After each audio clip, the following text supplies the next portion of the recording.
Peel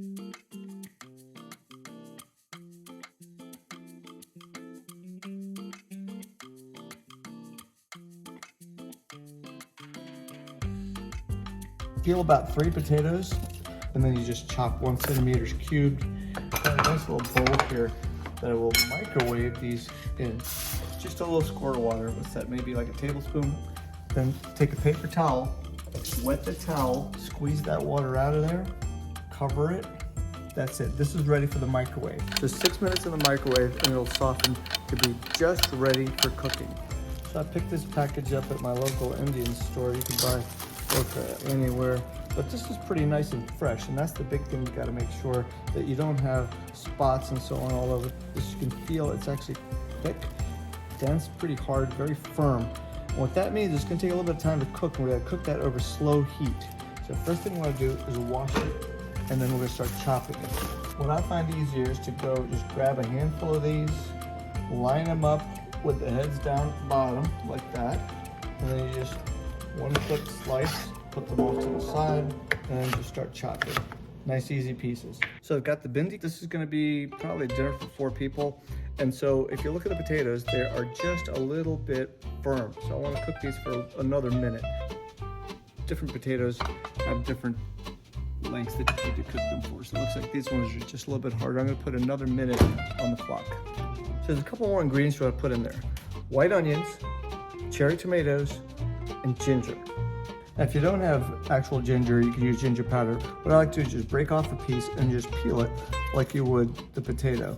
Once you peel that, you don't have to get all these little nubs off.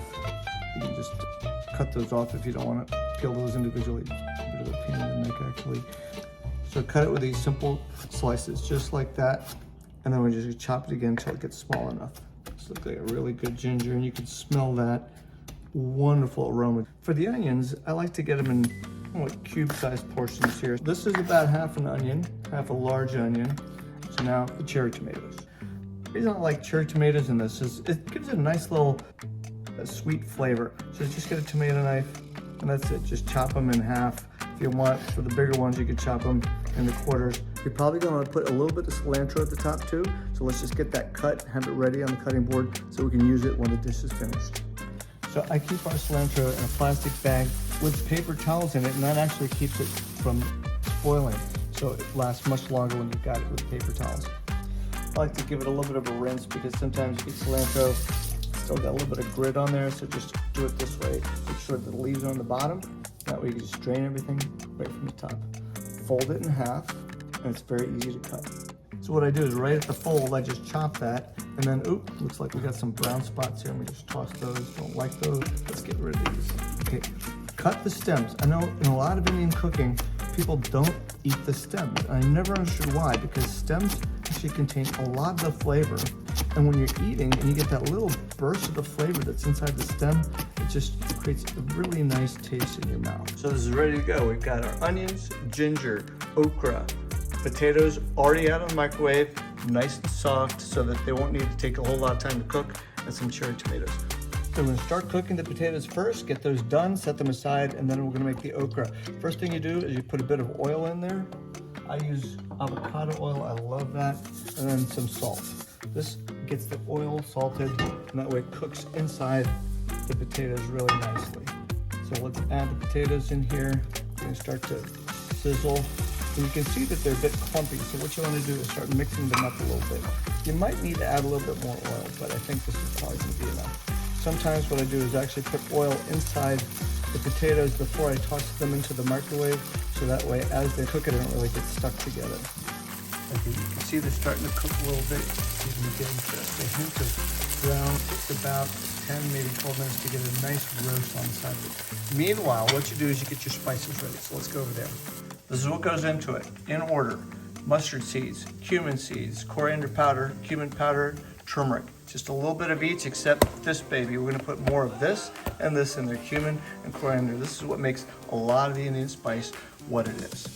So look what's happening to the potatoes now. They've got that really nice brown coating on there. And what I like about that is it gives it a teeny bit of a crunch on the outside while being soft on the inside. And I don't think I've met a person on this planet that doesn't like that flavor. Crunchy on the outside, soft on the inside. That's the best kind of potatoes. These potatoes are now good to go. I love the roast on them. The same general process. We're gonna put a little bit of the oil in there, and then some salt, and then we're gonna put some of our spices in. They're gonna start to crackle. And that's what you want, because you want that pan really hot. So, 1/4 teaspoon of mustard seed, 1/4 teaspoon cumin seeds, 1/4 teaspoon, maybe 1/4 teaspoon of haldi, which is turmeric. And now we've got our other main ingredients. So we want 2 teaspoons or so of coriander powder. Let me just put that in there. That looks about right. You can see it start to burn a teeny bit, and then just maybe looks like 1/2 teaspoon of this. So we're gonna mix this around. You can see the spices already start to cook. It is starting to really smoke a little bit. Put the fan on. And the first thing you put in is your onions. I got them a little mixed up with the ginger. No biggie. So put in the ginger, cook another minute, and then just add the okra.